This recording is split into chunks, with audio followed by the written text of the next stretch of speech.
Hi, I'm Will Bruin, and I was just recognized as a Seattle Sounders legend. Now I get to do voice reads for the Sounder at Heart podcast network. Here we go. Come on! Hey, O'Shan! Let's go! The Seattle Sounders have done it! MLS Cup winners! Here comes Rui Diaz through the middle to crown it for Seattle! The Sounders rule the region! Seattle Sounders is campeón!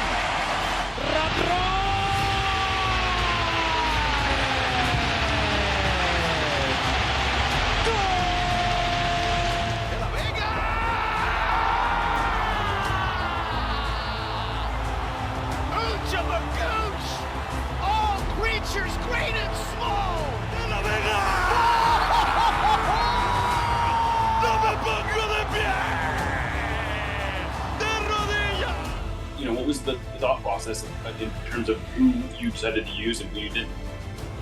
Ever since Sounder at Heart wrote a commentary that we didn't take Gold Cup seriously.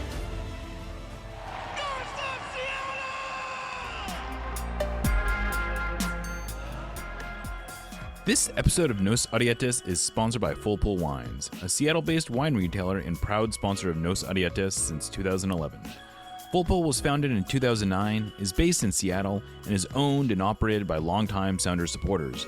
They offer the best boutique wines of the world to members of their mailing list, with special focus on their home, the Pacific Northwest. Welcome to another episode of Nos Arietes, part of the Sounder at Heart podcast network, sponsored by Full Pull Wines and our subscribers.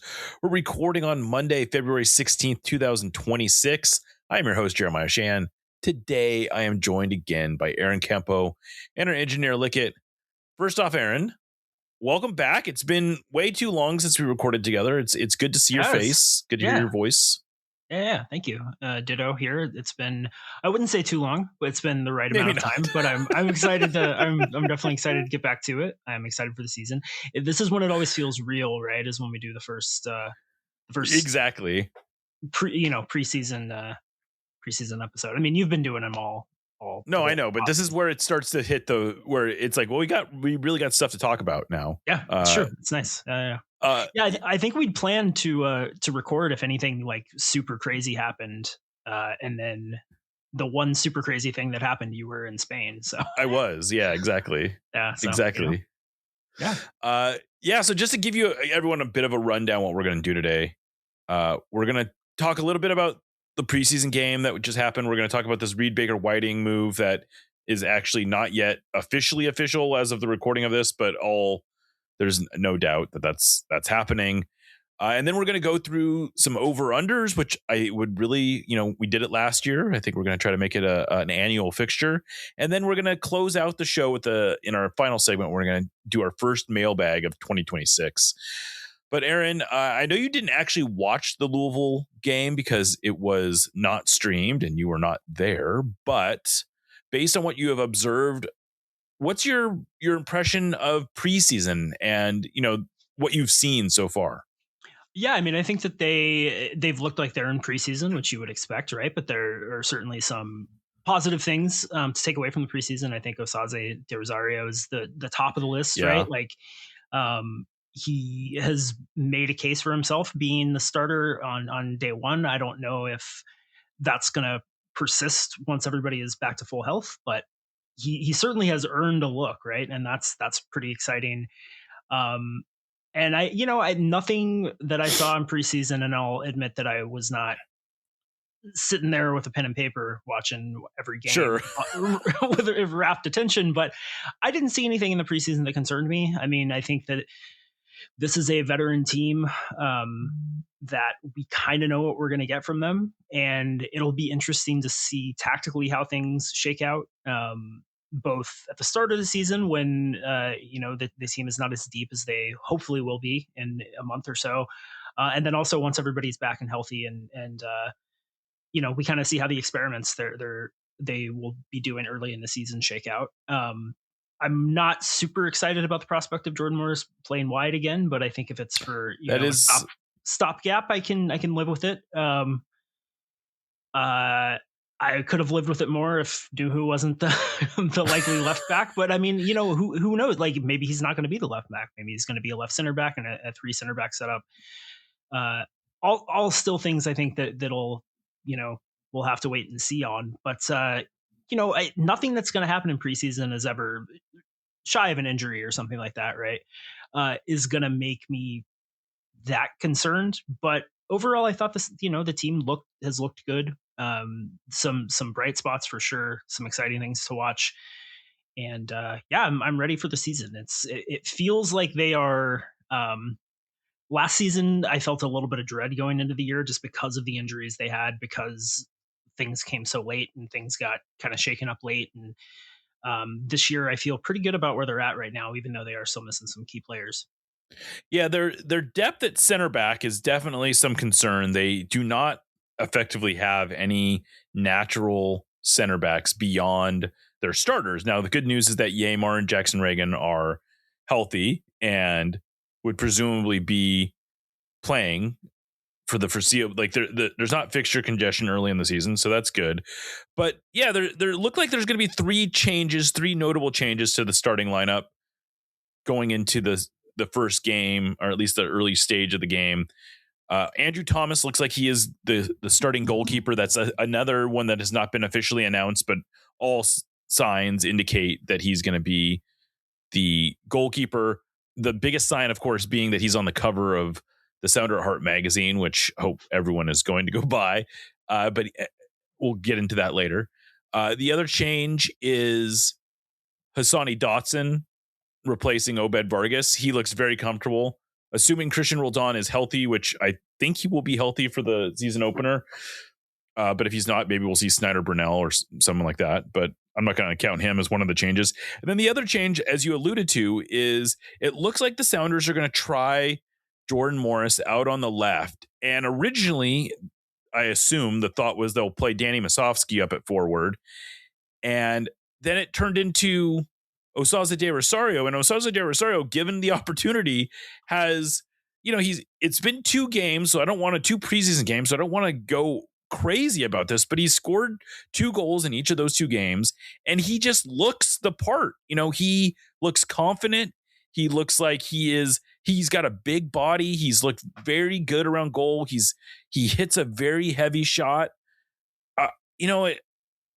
We'll go over this a little bit in the over-unders because he is someone that we get into, but I'm a little shocked to say that Osaze de Rosario seems to have at least temporarily won the starting number 9 job, which would have not been on my list of possibilities at the start of preseason. Yeah, I mean, I think that he had an opportunity to get some playing time just because of the injuries that the team has right now, with Masovsky being out, with Dale Vega being out, back, etc. Yeah. And he took advantage of them. And, is it the choice I would be making? I don't know that it would, but I don't think Osaze de Rosario's performance in preseason would be the reason I wouldn't be making that. Right. And I do think that there is something to be said for the fact that if you tell people you need to show me that I need to be playing you, that you deserve this playing time, and they go out and do it, right, you kind of have to reward that in a situation like this, right? Where everything is kind of wide open, and and I'm glad to some degree that he's getting rewarded for that performance, and I do have high hopes for him. I just, that Jordan Morris knew who left side makes me feel nervous. Not feel nervous is, I guess, one way to put it. It doesn't make me feel very good. Yeah, and I will say that they look better together this preseason than they have looked most of the time that we've seen this. And Nuhu does seem like he has made some improvements to his approach. Like he seems to be better at picking his spots. I'm not overjoyed at this development. And somewhat related to all of this, I think, is the decision to trade or transfer, depending on how you want to call it, cash for player trade, I guess technically is what they call it. Yeah. Reed Baker Whiting to Nashville. The Sounders are getting apparently $800,000. They're going to keep a 20% sell on. That feels like a fair market value to me, but it does not feel like a number that was big enough to say, oh yeah, we got to make this move, unless there was something else going on in the sense that they really like the idea of maybe playing Areola or Rothrock at left back, and that they weren't really sure what to do with Reed, which is a possibility. And, they've also been toying with this idea of, traditionally the Sounders have built out in a 3-2. So that would be with 3 center backs and 2 defensive midfielders. And they seem to have been toying with this idea in preseason of building out more in a 2-3. So you would end up, the way that would look is you would probably have the 2 center backs, and then you'd have Alex Roldan really playing as more of a defensive midfielder. And then your left back would be more of a winger, and they would be farther up the pitch. And so that kind of flip flops the way that they had been playing the build out, where Alex Roldan was oftentimes the highest player on the pitch in the build out, and they had the left back kind of dropping into more of a center back role. So it's a little bit of a tweak on that formation. But more broadly, just what do you make of this Reed Baker Whiting situation? I was certainly surprised by it. That was not something that I thought that they were trying to do. They had just signed him to a U22 contract a few months ago. Yeah, it's a strange one. I think in a vacuum, like you look at the transfer fee or cash trade amount, whatever they want to call it. You look at the sell on. You look at the fact that he really is most likely blocked from getting a significant amount of playing time this season, barring injury. And it's hard to say, nah, this is a bad deal, right? I think that 800K with that sell on is about right, because if he hits his upside, with Nashville and gets sold for a lot of money, you're still doing pretty well there. So I don't have a problem with the deal in a vacuum, especially given that Brian Schmetzer just very clearly feels differently about Nuhu than I do and wants him to be a starting left back. And that shouldn't really even factor into how I feel about it, I don't think. Yeah. The issue that I have, though, is in the larger context of the team and the moves they made in the offseason. They've sold Danny Leyva, which another very similar move, right? I think they got fair value for him. He, I think, wanted to go. He's done well in Mexico so far, and I'm super happy for him. They moved Obed Vargas, who another situation where I'm thrilled that they got something for him, that he ended up going where he wanted to go. Worked out really well for everyone. But his replacement was Hassani Dotson, who I like a lot, but I think it's fair to say is not the player Obed Vargas is, right? So you're downgrading. Certainly not the upside. There. Yeah. Leiva's replacement was Pekovic. Pekovic. Who I think has some upside. I'm excited about, but could very easily be a big downgrade on Danny Leyva.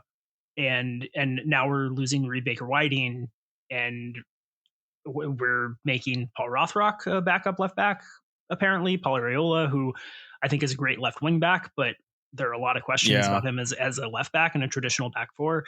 And so you look at the players that have left, and Obed, obviously a key player, otherwise more, fringy players, rotational players. But the only real additions they've made have just been to sort of stand pat. And I like the fact that there's a path to minutes for Snyder Brunel. And I think it's not that I'm upset about any of these moves, even taken as a whole. They're just, this one especially is kind of okay, so what's the plan now? Kind of move. Well, yeah. And I will agree with you there. I've been trying to sort of understand the plan. And I will say one element of it that I didn't realize initially was that the Sounders apparently still had some wiggle room in maxing out what they can convert from cash to GAM. Yeah. And so I look, it sounds like about $1.5 million of the transfer fee they got for Obed was payable this year, and then $1 million next year, which extends the window that you can kind of cash out the GAM on that, I believe. Right. But also it left some room that they could still convert. So it's you take the 650 or so, 650, 700 they got for Danny Leyva. You take the 800 they got for Reed, and the 1.5 presumably that they're getting for Obed. and that's 3 million GAM. Now that's a lot of the Sounders now have a very significant GAM war chest that they can choose to do a lot of different things with. You would like to think that they have a plan for the summer, that if they need to bolster the roster, they will have the ability to do that. And I know everyone is going to sit here and go, well, we've heard this story before. I will note that this is different. This does not require the Sounders to actually spend ownership money. This is money that is already sort of in the team. And so it's a lot easier to go and trade, like make a GAM trade or bring someone from within the league that you need to use some GAM on to fit under the salary cap or whatever.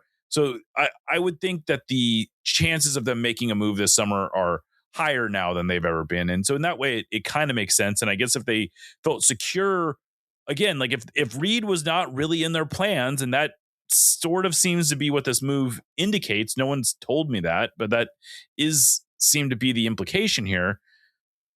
It makes sense, but I'm with you that, part of what made this team so intriguing is that all this depth that they had, and they seem to have gotten rid of a lot of that depth. Now they've replaced it in other ways, but maybe you can argue that there's a higher upside, but it's less proven. Like I really like Danny Leyva as an as your second or third option at number 10 and kind of being able to fill in the central midfielder. I really liked Reed Baker Whiting as your fill in left back. I really liked, I liked having Obed Vargas. These were all good players. And so, but on the other hand, I guess they're showing that they're willing to move these homegrown players. That was sort of a knock against them for a long time is, okay, you're promoting that fact that you have all these homegrowns, but what are you doing with them? Right. And I mean, what they were doing with them was playing them and getting minutes out of them on the first team. But this is showing another side of it, and I could see how maybe this is all part of a long-term plan to kind of build value of saying like we can move these players on. And if they succeed at these other teams, that's even better for us. Yeah. Yeah. I mean, I think that the thing that concerns me, and this is more of a concern just from an optics and vibe standpoint than a real concern, because I think most likely this is what they're planning to do, and I think that it probably makes sense. I don't think they're going to run through all that GAM this summer. No, right? I don't think they're spending that money. Frankly, I think they'll probably see how things. I don't think they're making another move in this window. I would. If they do, it's probably going to be a minor depth type move. Maybe they go find a depth left back or something like that, right? But I think most likely they're going to see how things shake out and address whatever they feel like is the most pressing concern in the summer window. I don't think it's going to be a DP level player. No, I think it's, and so it's going to be very underwhelming, right? And they're just going to use this to sort of ensure that they can keep the roster at this level for as long as they can, because you have to prepare for the future in that way, right? Like when your roster building philosophy is what the Sounders roster building philosophy is, which for the record, I think is the right one generally, which is we want the best possible players that we can fit under the cap at every position. And we want to spread the talent throughout. We don't want weak links in the squad. And I think that makes a lot of sense. But it's not as exciting sometimes. I mean, one of the common laments you hear is like, look at all these other teams making these big splashy signings, and the Sounders are just replacing guys that they've sold. And it's true, but they're not in a position where they have to go out and make those big splashy signings, right? And that is something that I think that gets overlooked sometimes. But it's not as sexy. It's not as exciting. It doesn't give people the same level of excitement. So, and I do fear that if they get into a situation like they did last year where they get hit with some injuries early on, or they're struggling to find their tactical identity or whatever it is, and they get off to a slow start. God forbid something happens to Nuhu, he gets hurt, and you're stuck having to play Paul Rothrock or Paul Arriola at left back, and they're struggling, and it's leading to dropped points. I think the narratives are going to get really bad, and I think the optics are going to get really bad. And whether or not it's the right strategy, I do sometimes worry that the Sounders don't care about that stuff enough, right? Their philosophy is we're going to do the right thing that we need to do to win games and build the most competitive team that we can. And people will come along with us in the end. And the reality is that people don't always come along with them in the end. They have lost some fans over the years. Yeah, and it'll be interesting. There's a few more changes to the way the Sounders are running their business this year that I'm curious to see how they work. And on one hand, they do feel like they're a little anti-consumer. One of them is that if you want full refund, if you want to get full credit for your season tickets, you got to return them 4 days in advance, which is 2 days longer than it used to be. If you're only 2 days, you get 75% credit. The upshot to this is that it encourages people to use their tickets and to not just sort of return them at the last minute when they can't be resold, essentially. And then similarly, they're cutting the entry half an hour, so you can only get into the stadium an hour before the game instead of an hour and a half before the game. In a way that doesn't feel great. You like to give people choices, but there's probably something we said about, not having as many people just sort of, to like kind of compress the time that people need to get into the stadium. So there's a little bit more of an energy, shortly before the game. I don't know how that one will work out. I'm curious to see if either one of those things end up really improving the atmosphere at the games, which I think everyone agrees has just not been what it used to be. And so they are kind of looking for ways to change that. Now, like you said, one good way to change it would be to just sort of increasing the excitement around the team outside of game days. Last year, the games were a lot more fun. They scored a lot more goals. I would say that the quality on the pitch or the entertainment quality on the pitch was about as good as it's ever been. But there was an element of, okay, but we've seen, it's the same guys that we've been seeing before.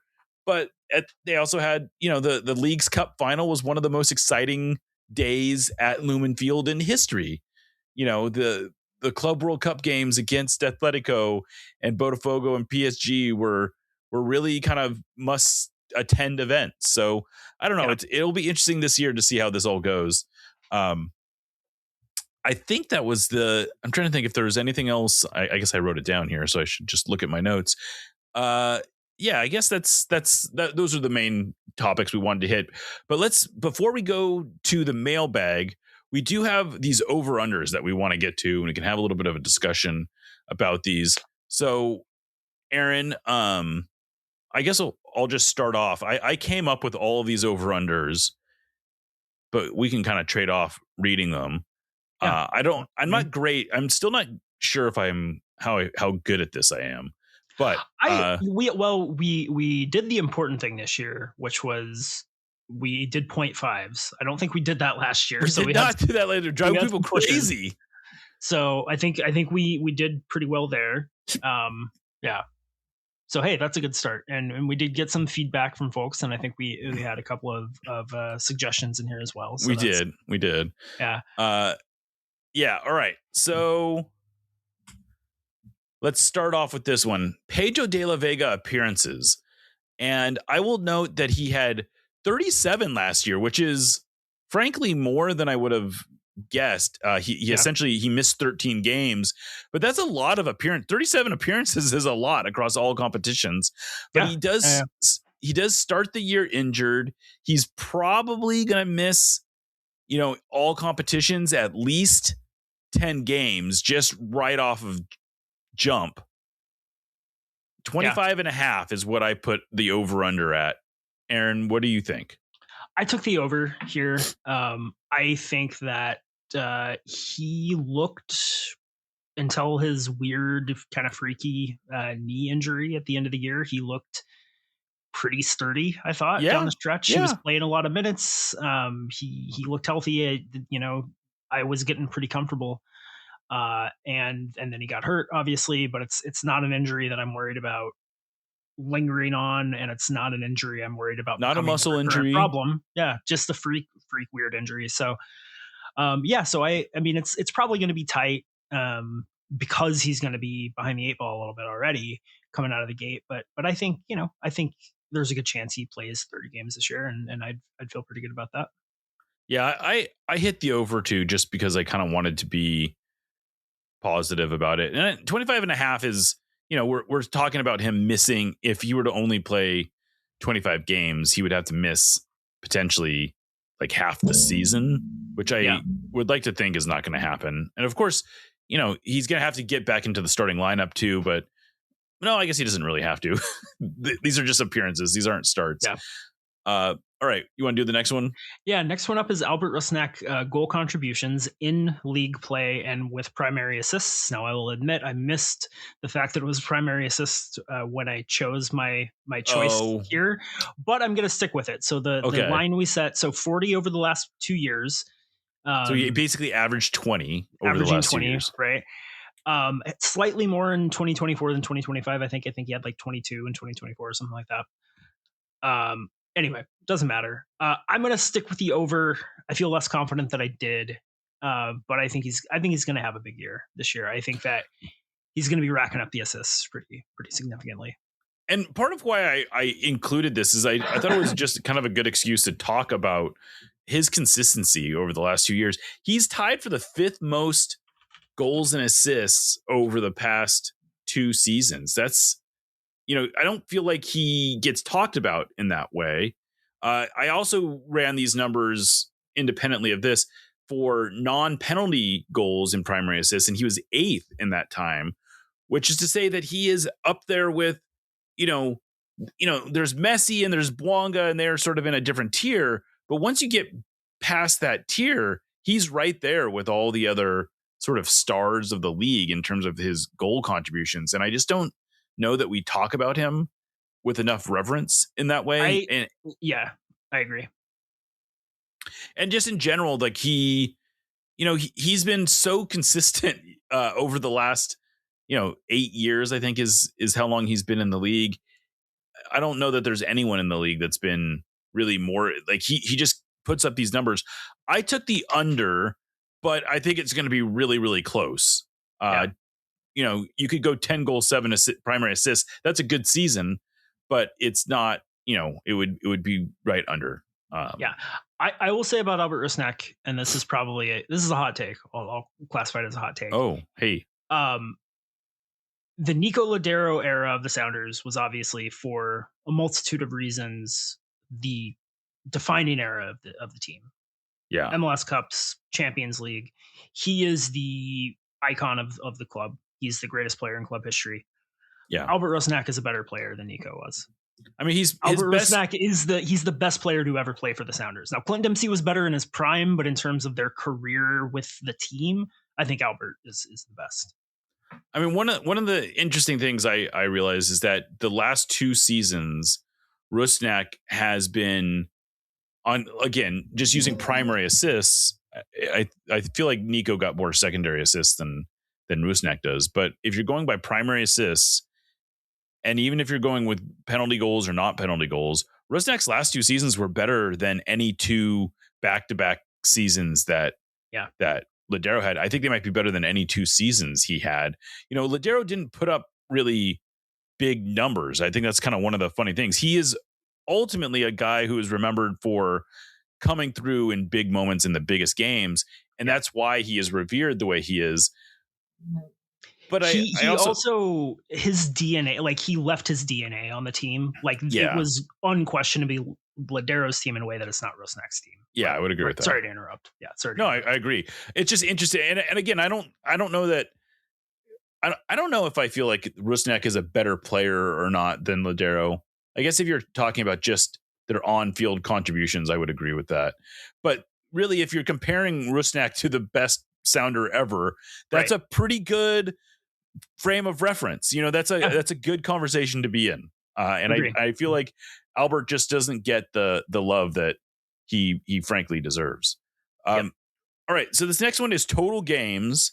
And I will remind everyone that the Sounders last year played 50 games. They set a franchise record.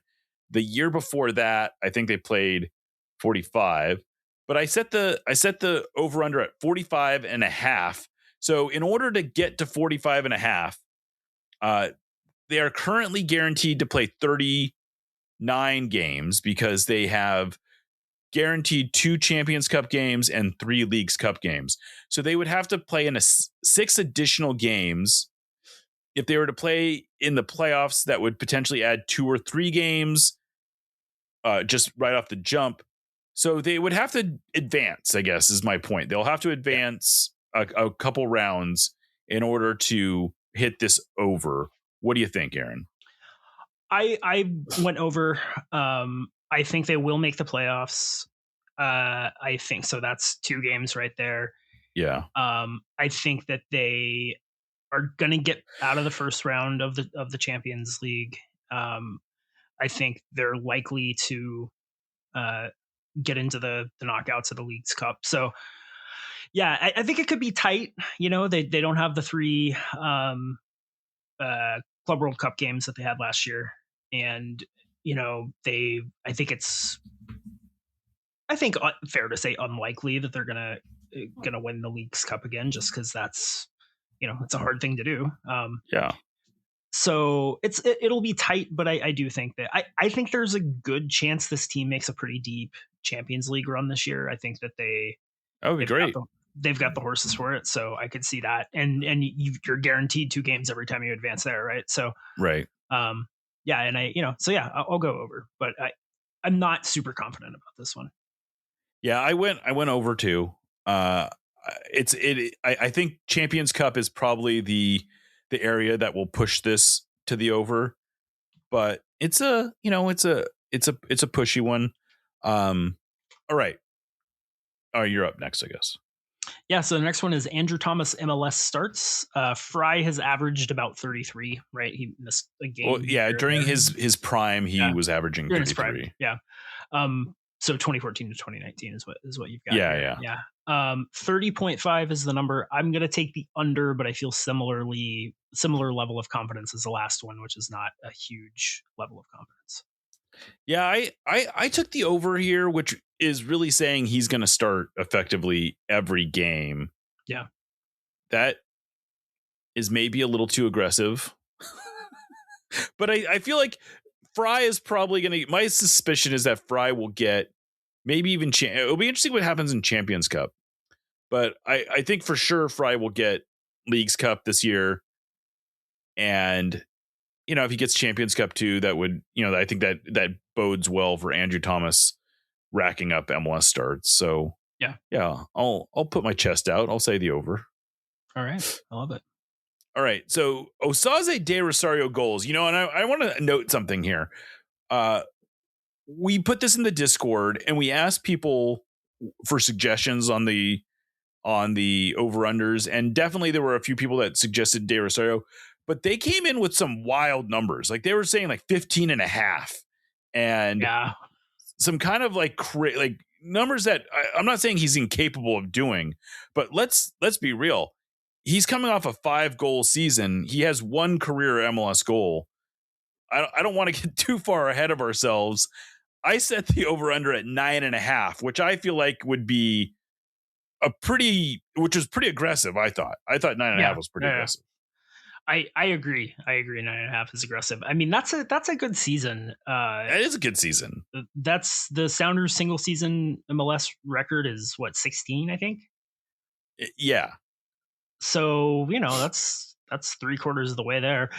A trend here, I'm not super confident, but I went under. I think he's going to be right around there. Like, I think he's going to score a good amount of goals.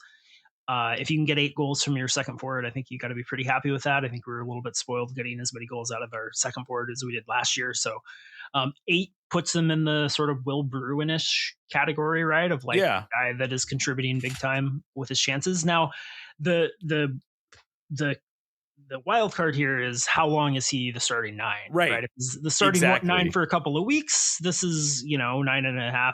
I feel confident with the under. If he just wins the job, I mean, he could very easily get into double digits. So right. I'm going under, but I think he's going to have a good year. And if he gets 8-9 goals, he's going to hit the under. But I still feel really great about that as a season for him. Yeah, I partly to have conversation. I picked the over. I do think he is, it's an interesting gambit. Like I said, it's basically saying, do you think he's going to be the starter or not? And there's a bunch of things that could derail that. One of them is that he doesn't start strong and Danny Musovski gets his back right. And we hardly see any De Rosario at all. And the under becomes a real lock. There's also a scenario where, it's entirely possible that the whole reason that Jordan is out on the left is really a planned temporary solution to a short-term problem. And those problems are that both Pedro de la Vega and Paul Arriola are hurt. And that once one of the, De La Vega's hurt, Arriola is not fully back yet. But there's a realistic possibility that if Arriola just gets fit and healthy, that he is starting at left mid. And you got to imagine that in that scenario, Jordan Morris moves to forward, unless, of course, Osaze de Rosario or Danny Musovski, I suppose, is just tearing it up at the number 9. And so this is really like, this could be decided in the first 2 or 3 weeks of the season, whether or not he's going to hit the over or the under, because if he's continues the form he's in right now, he might hit the over easily. And I guess that's sort of what I'm gambling on. Yeah, this is an interesting one because it is like a feast or famine, right? I think he's either going to be comfortably under or blow it out of the water, most likely. Yeah. All right. So this is a bit of a trend here, but I'll let you do the next one. Yeah. Next one is Jordan Morris goals. The note here is he's only had one mostly healthy season where he was below 11. I think that was 2022, right? So, 2017 was the only year that he went, because he only had like 3 goals. He had actually a bad year, even though he was on the field a lot. Yeah. But anyway. Yeah, so the over under here is 13.5. I am less convinced of my answer here than maybe any of these, but I went over. I for whatever reason just think Jordan is going to have a big year. But it's kind of similar to the last question, right? Where if he ends up playing primarily on the left, he could have a great year and still go under. Yeah. Yeah. I am hopeful that he's back at the 9 before too long, and that he'll comfortably hit the over here, because I think if he can get a full healthy season at the 9 in this team, he could blow up. Like he could score 20 goals. I think if he gets that chance. So yeah, contingent on him getting most of his starts at the 9, though, I think. Well, I took the under in part because I feel like he's going to end up playing on the left a lot more, and he might end up having a productive season. He could have, 12 goals and 9 assists, which would be a great season, but we would still hit the under on this. I don't know how long he's going to be out at left, but I feel like as long as he's there, his goal scoring totals are going to be depressed as a result of that. Yeah. So I took the under. We'll see. I would love to be wrong on that one. All right. So the next one to close this out, Danny Musovski goals. I think I maybe went a little too aggressive on this. I said 10.5 is the number. And that's a lot less than he had last year. He obviously had 18 total goals last year. This would be a big drop off, but I think this is really a question of, do we think he's going to be a starter this year?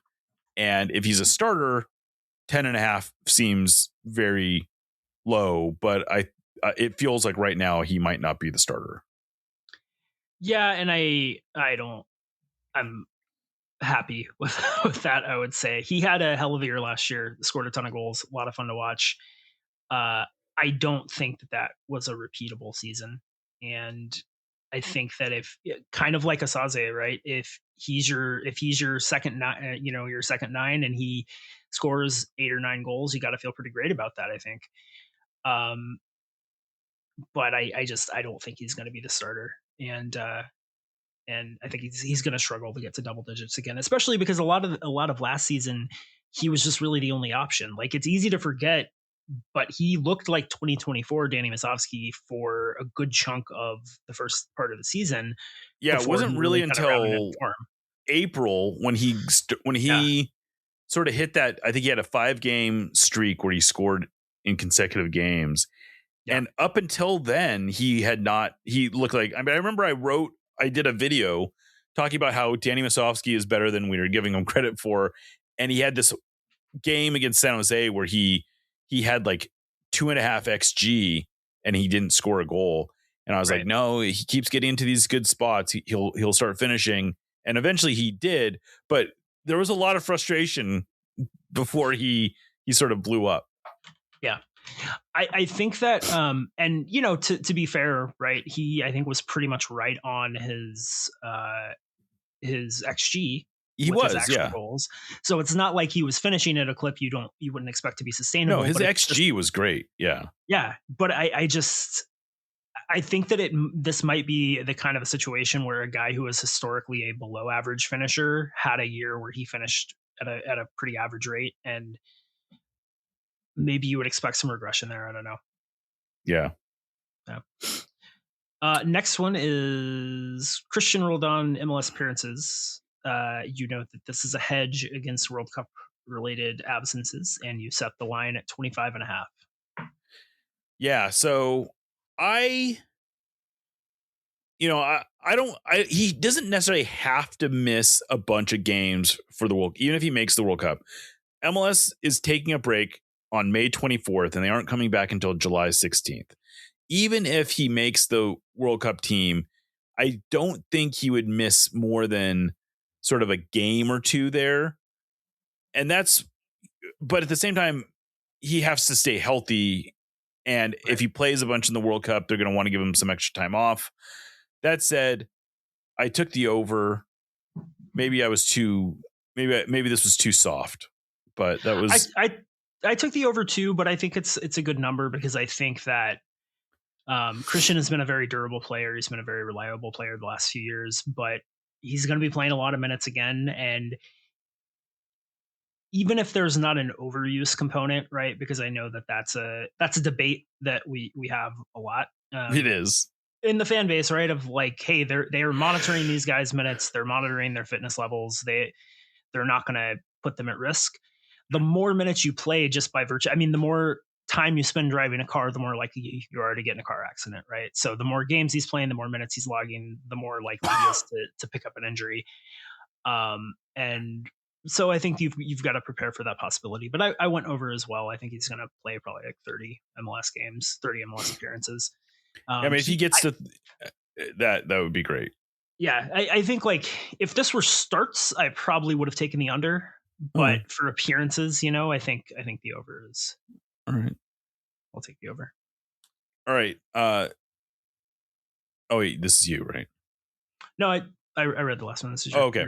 So this is Sounders goals in MLS. So last year they had 58. That was the second most they'd ever scored. But the number here is 58.5 because I'm trying to be pushing it. Yeah. I took the under. But there's nothing about the performance last season that I think was flukish. They figured out the most effective way to score a lot of goals with the personnel they had, and they went out and did it. 58 is almost misleading because of how many goals they scored in Leagues Cup, but at the same time, they didn't really figure it out in the attack until April, May. They were pretty putrid before that. So I think there's a good chance that this is the best attacking team in the history of the Sounders. I think that maybe they score, they finally break the 60 mark again, which I think the last time they did that was 2014, right? So I think it's possible, but I'm going to go with the under here just to be a wet blanket for no other reason. Yeah, I picked the over, and I'm just being bullish. I think that there is nothing that they did last year that struck me as unsustainable. I mean, they created a ton of chances. They put themselves in very, good finishing spots. And if they continue to do that, I think that they're going to continue to score lots of goals. I think, there's a handful of players who I think could have big seasons this year, could have improvements on what they did last year. I think, really Musovski is the only one who I think is really likely for some regression just because he had such a big year. Yeah. But yeah, I took the over, and I feel reasonably confident about that one. Yeah, and I would say even if Musovski regresses pretty significantly, if you can get a decent contribution from Asaze de Rosario, then that offsets that a lot, right? If Jesus Ferreira starts scoring goals earlier than he did last year, that offsets that. Right. So, yeah. I'll stick with the under, but I do think it's going to be close, and I think they could blow it out of the water. Yeah. Next one is the other side of the coin, goals allowed. So the average of the last 2 years is 41.5. So that seems like a good place to put it for the over under. Yeah. I took the over. I am not totally convinced that they have fixed their defensive issues. You know, it was really about their set piece defending last year. That was the biggest culprit in the change from the previous 2 seasons to this one or to the last one. And, you know, I'm just not totally convinced that they fixed those problems. You know, they were a little unlucky on set piece defending. You know, I think they allowed 2 more goals than the XG should have, that they should have, according to XG, but that's not a lot. Like, they weren't great defending set pieces regardless.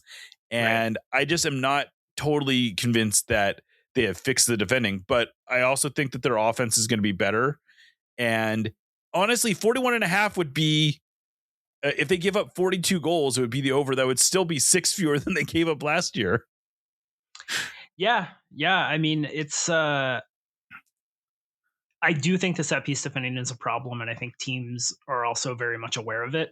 And I think it's going to be, it's the biggest concern I have about the team. I took the under because I think they gave up, the set piece defending issues were real, but I think that they gave up some pretty fluky goals that I don't think you can just plan on again. Like, I think their defense was a little bit unlucky last year to give up, I think, 48. So, but again, I'm not super confident in this one either. And frankly, if the choice is the 2024 way of winning games or the 2025 way of winning games, I'd probably take the 2025 way of winning games, even if it gives me some heartburn to give up that many goals. All right. So we might have to speed this along a little bit. Yeah. I'm realizing I put a lot of things in here. I'm going to skip over these next 2. I don't know how much we care about home points and road points. I do like the idea of doing this over under, though. Nuhu assists. I set it at 2.5, which would, actually be a career high. But he had 2 last year, which tied his career high. And I don't know. What do you think? Can Nuhu get 3 assists? No, I don't think so. I'm taking the under. Well, fair. I took the over. I think I feel like I've seen improvements, and I'm gonna put my weight behind that. Yeah, we're gonna go with that. I of course hope very much that you're right. I mean, him turning into a average attacking left back would be monumental. So it would. It really would. Where will they finish in the West is the next one. You've got the over under at 2.5 for this one. So that's meaning they would, like, if they finished 3rd, that would be over, and if they finished 1st, that would be, or 2nd, that would be under. Oh, okay. We're back. I got it backwards. Okay. Yeah. I'm going over on this one. I had under because I misunderstood. Okay. What we meant here. Yeah. I'm going under, or over. Sorry. I think that I don't think that the Sounders really prioritize finishing that high in the table. I think they want to peak at the right time and they want to compete in every competition. And sometimes that leads to worse regular seasons.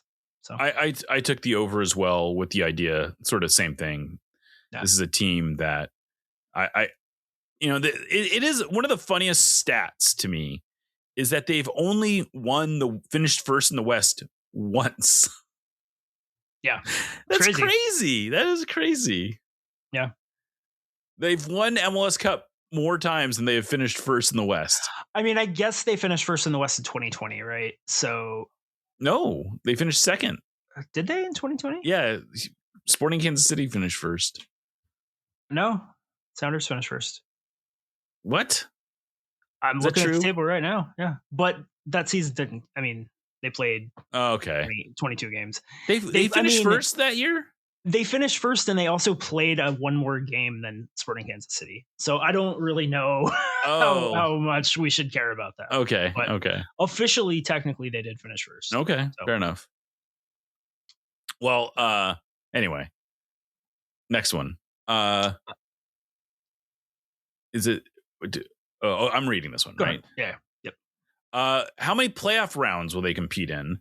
I said it at 2.5, which means to get the over, they would have to get to the conference final. So do you think they're going to get to the conference final or fall short? I took the under because of the last one. I think they put themselves at a disadvantage with this playoff format by not finishing higher. So I think it's going to be tough because they basically, where I figure they're going to finish in the table, they'd probably have to win multiple games on the road to get there. So yeah, I said over. I think this team is I think they'll do good in the playoffs. Yeah. I again, not super. We would love. That's the kind of funny thing about this is we are oftentimes having to go against our rooting interests when we're doing very much so. Yeah. Next one, kind of similar. CONCACAF Champions Cup games. You've got the under over set at 4.5, which is basically we're asking, are they going to get to the semifinals? Yeah. I took the under. I feel like their path is just going to be tough. They, I could see them beating the Whitecaps in this next round, but then if they win that game, if they win that, I'm looking it up now, but I'm almost positive that they have a bunch of Mexican teams that they're going to have to go through in order to. They do, yeah. So I don't know. I'm not super optimistic. I would love to be wrong, obviously. Yeah. But I think that they have the team that could make the run, but it's going to be tough if they make the run. Yeah. Yeah. Let's see if I can find this really quickly. Who their path is. No, isn't there? Oh yeah, here we go. All right. So if they were to, they have the winner of Tigres, most likely Cincinnati in the next round, and then if they got through that round, I guess that would hit the over. But to get past them, America or Inter Miami is probably who they'd have to beat to get to the final. Yeah. Although, I guess not impossible, but it'd be a fun ride. No, but it's tough. It's tough. It's tougher than 2022, right? So yeah. Which hey, was not easy. Let's not pretend that 2022 was easy. No, it wasn't. I mean, but it was probably easier than this would be. Yeah. Hey. All right. I'm going to jump another one though, because in the idea of time. This is kind of a fun one. How many summer transfer window moves will they make from outside the organization? I set it at 1.5. So they'd have to make 2 signings from outside the organization. Well, actually, I'm not going to say outside the organization. Just 2. 1.5 is what period. Because I don't even know if they have room on the roster to sign 2 guys from outside the organization. Yeah. I took the over because I think they will make at least 1 impact signing. And I think they'll probably promote a kid this summer. So I'm going to take the over. I could see them making 2 senior level signings as well. But yeah, I'll take the over. If they sign a guy and they trade for somebody, does that count? Or are we just talking about definitely? Okay. Yeah, that would definitely count. Because I could definitely see them making a trade and bringing somebody in. So I'm going to take the under just for fun. I do think they're going to make at least 1 notable move this summer, but I don't know if they've got 2. I'd love to be wrong. Yeah. Next one is total DP minutes. Last year was 4,074. That's an MLS play. An MLS play. Yeah. You've set the number at 4,200 this year, and I've taken the over. I think that they'll clear that, but probably just barely. Yeah, keep in mind. So most of those minutes, over half of those minutes, were just Albert Rusnak, and then De La Vega had like 1,000 something, and Jordan had 700 something. Yeah, actually, I think I feel pretty comfortable with this one at this point. Now that you mention it. Yeah, I mean, if you just have basically if Albert and Jordan stay healthy all year, they'll clear it easily. This is probably too low. I'm also going to take the over. Yeah. And then we're going to close it out with the average home attendance. I set it at 31,000, which would be a slight increase over last year, which was 3,093, which was itself a slight increase over the previous year, where it was like 30,070 something. Yeah. What do you got? I took the over here. I think that uptick is real. I think that the crowds post Club World Cup were notably bigger and better. And I think the critical thing is going to be that they can't shit the bed coming out of the gate again this year. Like they don't have to start setting the world on fire, but they can't be boring and bad again for the first 2 months of the season. No, and they do have their work cut out for them. You know, they have one home game and then they have 5 road games. But here's the part where I don't know if it will make a difference, but I am hopeful. The Sounders are going to be playing on grass during the whole run up to the World Cup, and they might have grass. So they're going to have at least 6 games on grass this year. They might have 7. I suspect they'll have 7 because there's a game against the Timbers on July 19th, I believe, July 17th. That is right after the last World Cup game here. And then there's a long stretch where a multi-game stretch where they don't have grass, or they don't have any home games. I don't know. I think people are going to want to come out and see the grass. I think that's a great point. I do. And I think that they're going to get a little bit of a bump from the World Cup, especially having it in the US, especially if Christian gets significant minutes, right? Well, like I don't know. What's interesting about the World Cup is that I don't get a lot of buzz from that, but I do think there's going to be a lot of discussion about soccer, and soccer is going to be on people's minds. And I don't know that the World Cup is going to be, I don't know what's going to happen during the World Cup here, but I do think that the Sounders are going to be well positioned to capture some of that buzz. And I hope that they do it. You know, the guys on Lobbing Scorchers made a comment about how the game in Spokane might actually be more important to building their fan base than the World Cup games are. And I think there's some truth to that, but I think you take those things together, and I think there's a real opportunity for the Sounders to really lean into some smart marketing this year. And I'd like to think that they can keep this upward trajectory on attendance going. And I'm going to also take the over here and hope for the best. All right, well, let's take a break. We're going to come back. We have some mailbag questions. Hopefully someone was taking notes on that. We did take notes this time, just so you know. We did. But if anyone wants to compare and call us up and let us know how we messed it up again or whatever, this spurred a lot of debate last year. But anyway, let's take a break. We're going to come back, do the mailbag. You're listening to No Study at This.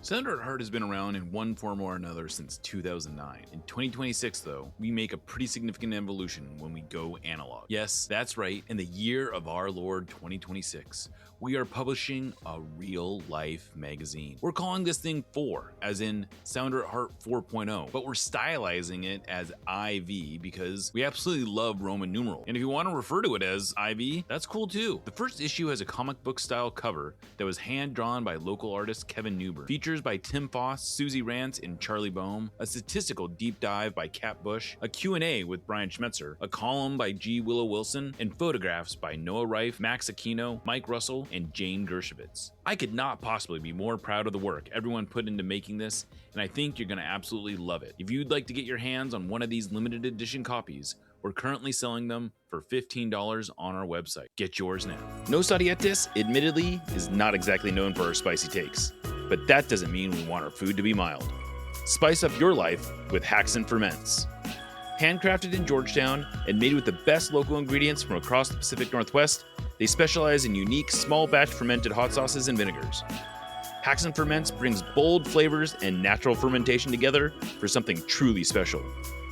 Whether you're a heat seeker or just looking to elevate your cooking, you'll find something you love at HaxonFerments.com. That's HaxonFerments.com. And right now, if you use the code SOUNDERATHEART, that's all one word, at checkout, you will get a free hot sauce with your order. Again, go to HaxonFerments.com, use the code SOUNDERATHEART at checkout, for a free hot sauce with your order. Hacks and Ferments is a proud sponsor of that Sounder at Heart podcast network. Welcome back to Nos Audiatis. We are doing the first mailbag of 2026. Aaron, do you want to just jump right in and... Let's do it. First question is from Dorcas. How was your off season? You know, it felt like there was a stretch there of maybe a month where I really felt it was off. Like I was getting almost antsy. It was so off season-y. Yeah. The Sounders went out earlier than they have gone out in recent years. And I actually felt like I had downtime that almost lulled me into a false sense of like relaxation. And then once the preseason really got going and we decided to do this magazine and we got an office and we started doing all this other stuff, all of a sudden, like the stress came slamming down on me. And so it's been a very weird off season for me. A good productive off season. I went to Spain, obviously. It's been a kind of crazy off season for me. How about you, Aaron? Oh, it's been fine. I got a tattoo. Let's see. Anything else? Not really. No, that's pretty much it. It was good. You know, I'm ready for the season to start again now. When was the last time we recorded? December? Was it in December? November? I think it would have been November. Yeah, because the MLS Cup was in December, and I think the last show we recorded was after the loss in Minnesota. So yeah, so very different off seasons. Yeah, very, very much so. Yeah, very much so. Yeah. But you got to go to Spain, so I did get to go to Spain, even though I was only in Spain really for two days. True. But that's true. That's fair. It was good. It was good. I enjoyed it. Yeah. I'm sure we'll do it eventually. We'll get around to really talking about it. Maybe not right now. All right. So this is kind of a two-part question. The first part is from Nerd Farmer, and he says, can we get a rundown or some speculation about the pursuit of new investors? That felt like a loud public announcement followed by a relative radio silence. And then better than our good friend Dave Clark, of course, Nerd Farmer, I assume is Nate. I would assume so. Yeah. But if not, somebody is stealing his gimmick. Right, exactly. For our new investor, would you prefer a big money that's distant from the region or smaller money that adores Puget Sound? I will kind of leave the first part of this to you, other than to say it feels like a hurry up and wait kind of thing, where it's like you put the call out there and then there's a lot of really boring business shit that happens, right? But right. I mean, for the second part, I think it depends entirely on what share of ownership they're getting, right? Like if they're just putting in their 20%, they're 200 million in equity and they want to be major partners, but still, you know, secondary to Adrian's influence and stuff, then obviously I think it'd be great to have somebody from the area that loves Puget Sound and is really invested. If they want to come in and take majority ownership and build a stadium into the city of Seattle and, start spending a lot more money on the roster and all that good stuff, as long as they're not like Peter Thiel level evil, I don't really care where they're from. Yeah. I think I agree with that. I think one of the misnomers though about this process that they're going through is that if we take them at their word and they're just looking for sort of a 200 million equity kind of partner, that's not going to change the way they spend money. That money is most likely going to be invested in a new stadium, and that new stadium seems to be likely to be in Longacres. I'm still not getting a lot of indications that the current ownership group is wavering from that belief. And so if people are hoping for something that really shifts the paradigm of how the Sounders operate, and they want someone that wants to like invest in being in Seattle and go big, it's going to have to be someone that comes in and makes a big swing, probably buys Jody Allen's shares, buys all this new equity, and then probably makes a bid to a bunch of smaller investors in the club too. And maybe we get something. I have mixed feelings about all of that, except I really want them to stay in Seattle. I still do feel really strongly about that being the way to go. But to get to Nerd Farmer's first part of his question, I am not hearing anything specific other than, there was a thing in Forbes that said that they are getting close to finding, to closing a deal on this $200 million thing. But I have no idea who that is. I'm not hearing anything.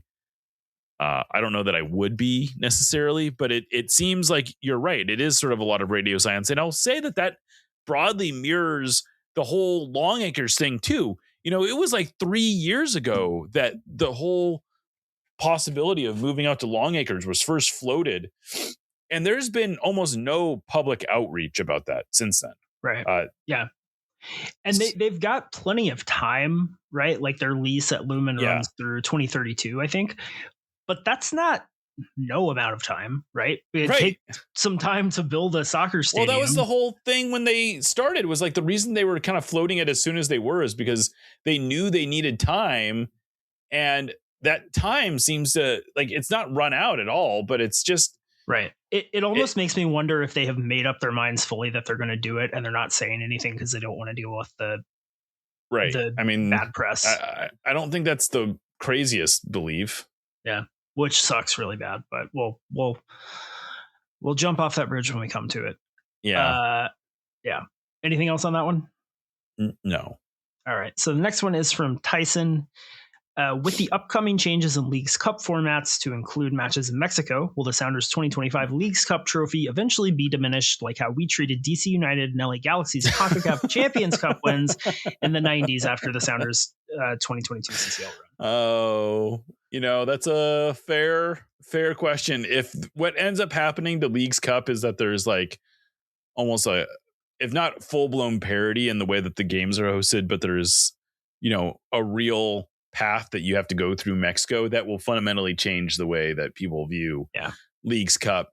I will say that Sounders at least had to play a road game in this, in their win. So that's, I think that at least puts this in the US Open Cup sort of category where I think Sounders had to win at least one road game every year they won US Open Cup, if I remember correctly.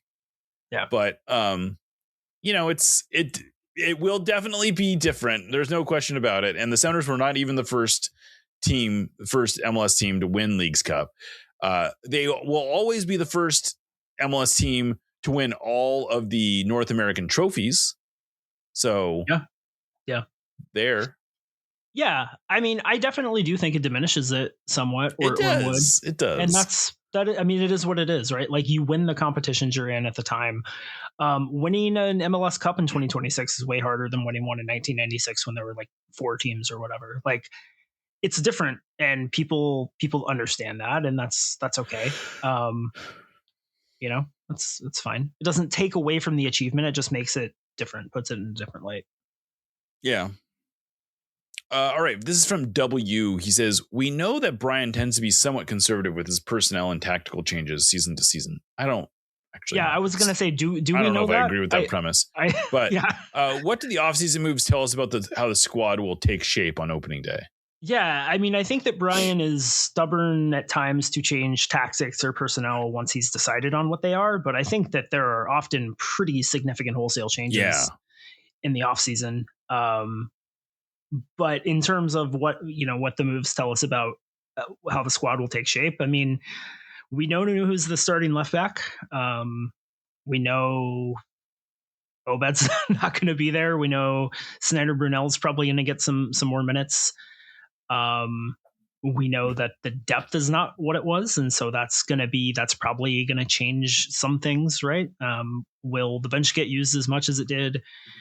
But I think the biggest thing is like he's willing to try different stuff. He's willing to give Osaze de Rosario a chance to win the starting striker job. He's willing to play around at left back, to see what the best fit is there for the backup. And so really it tells us we don't have that much of an idea, I guess. We don't have a great idea because he's tried so many different looks and there's a lot of open questions. Yeah, I still don't feel like we've seen enough of the Sounders from a sort of tactical level view to have a great sense of what, if any, changes they have enacted. Like you can see sort of elements of this 2-3 build that they've talked about. I would feel very uncomfortable trying to clearly articulate what the changes are, but I do get the sense that there have been some tweaks. Yeah. Next one is from KW_2026. We've seen some very savvy and astute intra-league player acquisitions, as well as burgeoning pipeline that's producing some high-quality MLS talent. With these successful strategies in place, are we also likely to see a decreased emphasis on making any future large transfers, such as Oba, Nico, and Raul going forward?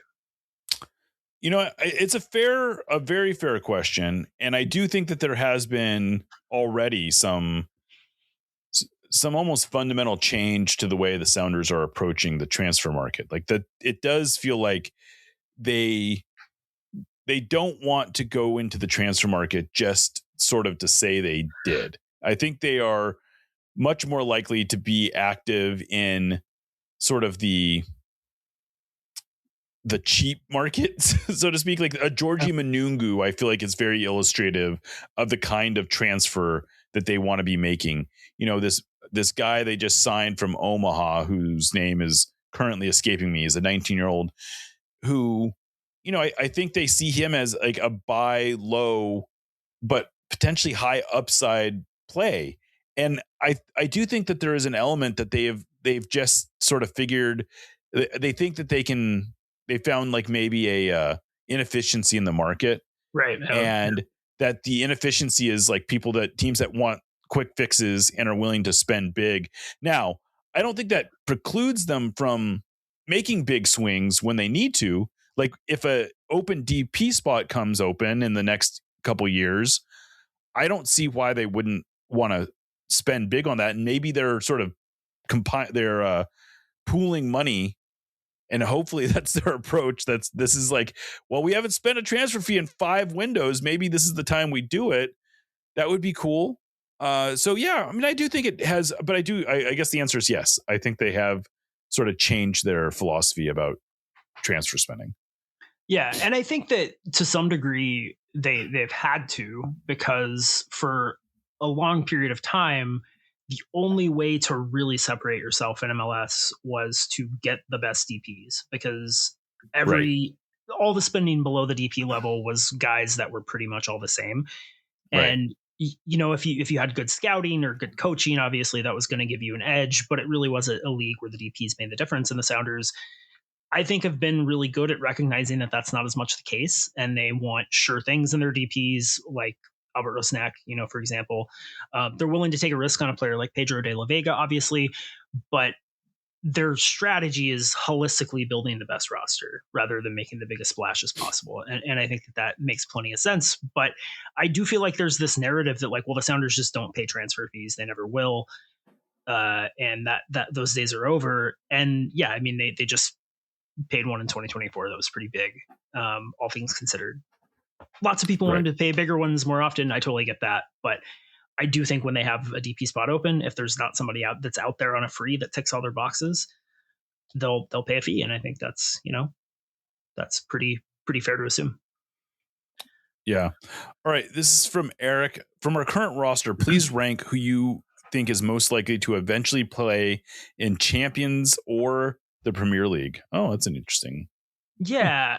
I mean, Snyder, Brunel, and Stu Hawkins are the two that kind of pop into my mind because they're young and who knows how good they're going to be. There's nobody else on the roster currently that I think has a real great chance of playing in the Premier League, I don't think.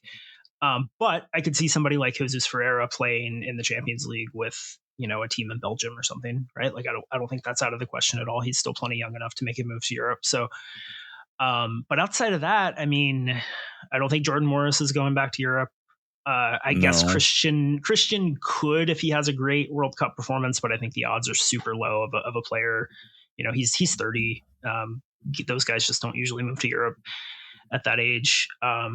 Nuhu, I suppose, is an outside possibility, but I think if he goes to Europe, he's probably not going to be going to a Champions League caliber club. There's always a chance, somebody goes and plays for like a team in, I don't know, Moldova or something. they play in like a early stage knockout, but I don't think that's the spirit of the question, right? So for me, it's Brunel, Hawkins, and maybe Jesus. Maybe Georgie, I guess, too. Yeah, I mean, I think Georgie is probably the player who I would put up there in the most, like, if I had to bet money on one guy eventually playing in Champions League. Because here's my thinking on Georgie. I don't know that Georgie will ever be a, 10 goal, 10 assist guy. Like, I don't necessarily think that. But he's got one skill that is transferable across leagues. Yeah. And and right now especially is probably the asset that teams are looking for the most. And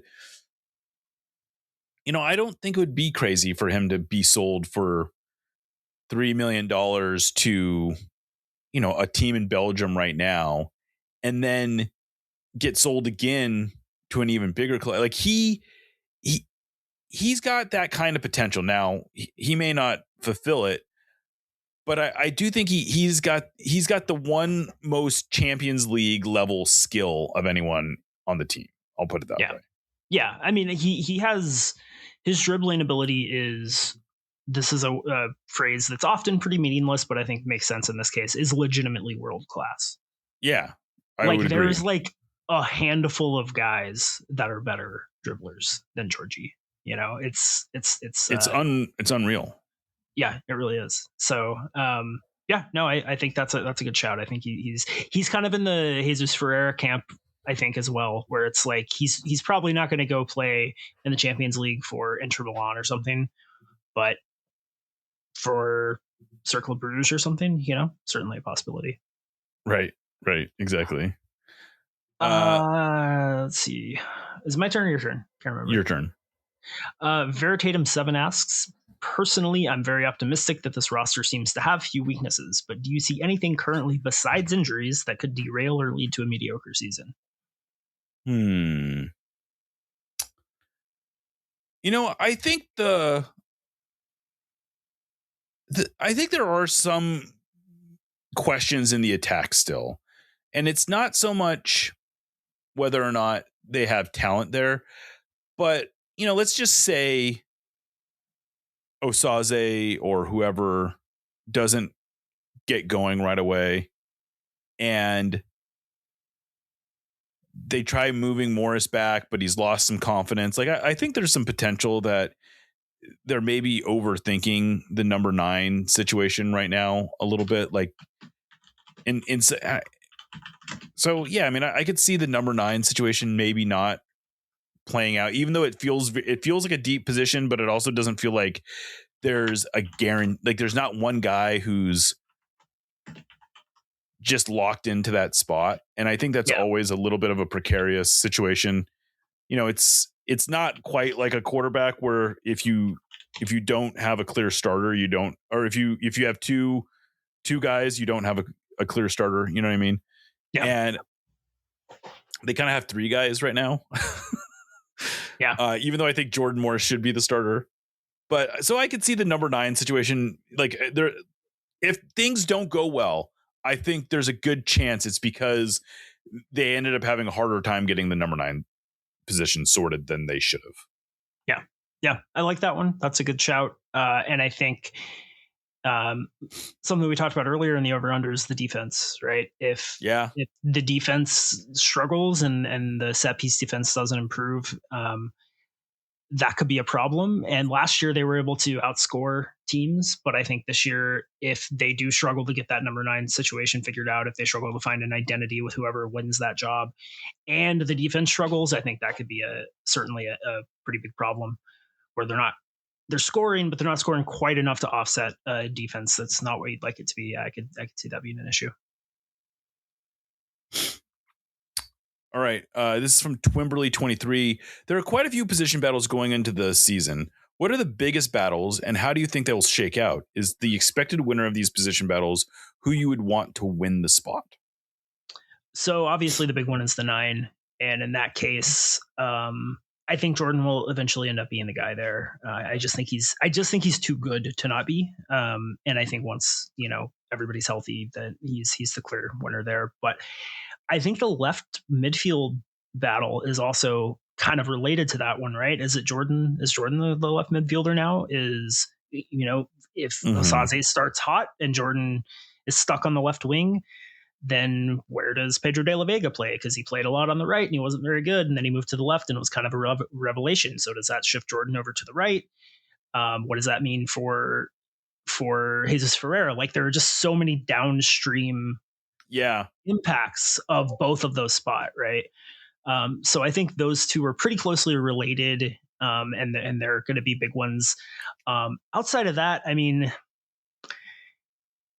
I think the central midfield spots are pretty well locked right now. I think that the center back spots are about as locked as you can get. There's not another left back, so Nuhu's got that job. I think Alex is about as safe as you can get. I think the left back situation actually, I think, is going to be interesting because I'm really curious to see if we're right about why Reed was sort of deemed expendable, and that the Sounders sort of are envisioning this new tactical approach where Rothrock and Ariola are playing left back, but they're playing it almost like a wing back, even with only 2 center backs. You know what I mean?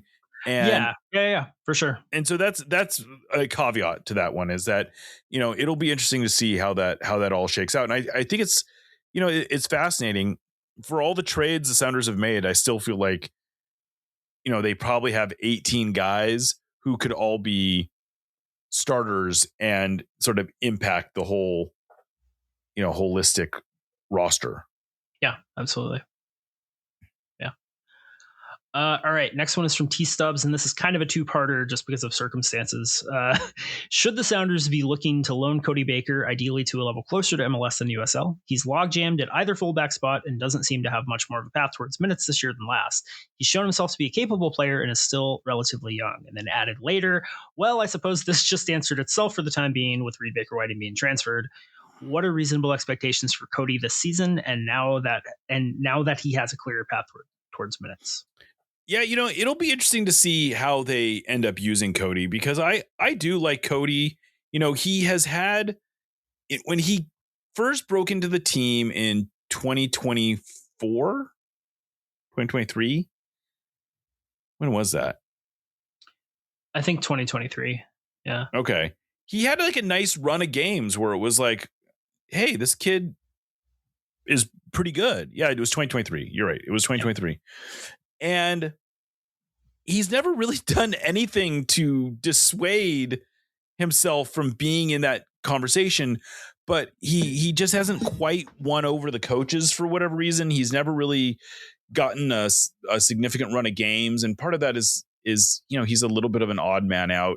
He's not quite big enough to be a center back, and I think that's part of what keeps him from playing there. He's not really fast enough and athletic enough to be a modern fullback. And so he doesn't have a clear position, but I still think he could be a Nuhu style left back where, more of a left-sided center back or a right-sided center back in a 3-back set. So I don't know. Yeah. I don't know what pretends for him, but I think he's probably another reason that they felt like they had a little more depth than maybe we give him credit for at left back. Yeah, that's a good shout. I hadn't really thought about him, but there are similarities between him and Nuhu and the way they play that I could see that. I could see him being that, maybe they have sort of all right, this is our backup when we're winning. this is our backup when we're losing. This is our backup, right, when we need points. This is our backup when we are fine with the draw, Yeah, it's a good shout. But I do like it. He's a guy that, like every MLS team, needs a guy like that around, right? Who can play multiple positions, can be a break in case of emergency guy at multiple spots. And I like the way he plays. I think his biggest thing, though, is he's just he's perfectly competent, but it's sort of like the opposite of Georgie Manungu, where Georgie has some real holes in his game, but he's elite at one thing, and he's really, really, really good at that thing. Whereas Cody is just kind of fine at everything, And that's not a terrible thing to be, but it's hard to get super excited about. And I think it's hard to impress enough that you're going to be beating down the door for minutes sometimes, Yeah. All right. So this is the last question. And I'm glad we talked about this a little bit. What effect, if any, do you think having grass at Lumen Field for at least 6 regular season games, which is about a third of the home games, and possibly more games, will have on the Sounders' home form? Their familiarity with how the Lumen turf in particular plays has afforded them a home advantage. Just one home loss last year. A potential Champions Cup final at Lumen on grass would be amazing, but maybe a double-edged sword?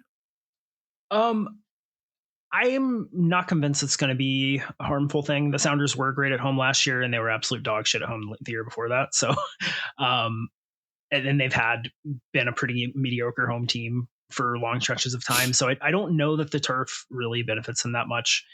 I think that the way they like to play probably benefits a little bit from the turf because they have kind of a chaos ball element. So that's, maybe that's a consideration. But I think the biggest factor is going to be the thing you pointed out earlier, which is people might be more willing to come out and see the games if they're going to be playing on grass. This will be the first time. It's just so pretty. It's just so pretty when the grass is out. It really is. And this will be the first time they've played on an actual proper grass pitch at home, not an overlay. And the overlay pitches they've gotten to the point where they're pretty decent at them, but it's just not the same. Club World Cup pitch last year was pretty I was good. Impressed by. Yeah, it was pretty good, but it's still, I think having the grass for actual MLS play and everything will be cool. And if they're bound and determined to build a stadium at Long Acres, I think Adrian talking that up is probably a smart idea. It's like, see how great this is, how nice it is. So wouldn't it be really cool if we could play every game on grass? But the thing that will be kind of interesting is how it holds up if we get wetter weather than expected. That's a great point. Like it's a good test case. Yeah, it is going to be that grass is going to get presumably some pretty wet weather. Yeah. So that'll be interesting. I mean, if it goes to shit pretty quickly, then that's got to be something to think about, I guess. Oh my God, can you imagine? They put all the effort into putting the grass down, and then it just gets torn up. I would be extremely amused by it, I have to admit. But it'd be pretty funny. No. Well, yeah. All right. Well, that's a good place to call this, Aaron. It's been wonderful doing this again. Yeah, it has been fun. I missed it. Not that I don't know how much people care, but this year I think our goal is to record on Mondays. Yeah, and then that'll make it a little easier to manage the rest of the week because we'll do these Monday shows and then we have other things planned. But look for we'll record on Mondays. It'll probably come out on Tuesdays. That'll hopefully be the cadence that we fall into. Thanks for listening. Thank you to our sponsor, Full Pull Wines. Thank you to our readers and subscribers for making this all happen. Go out and buy 4. That's the new Sounder at Heart magazine. I think you're really going to like it. You can go to sounderatheart.com to find that. All that said, I'm Jeremiah Oshan, signing off for Aaron Campo and Lickett. This is No Studietis, part of the Sounder at Heart podcast network. Remember, you'll never get alone.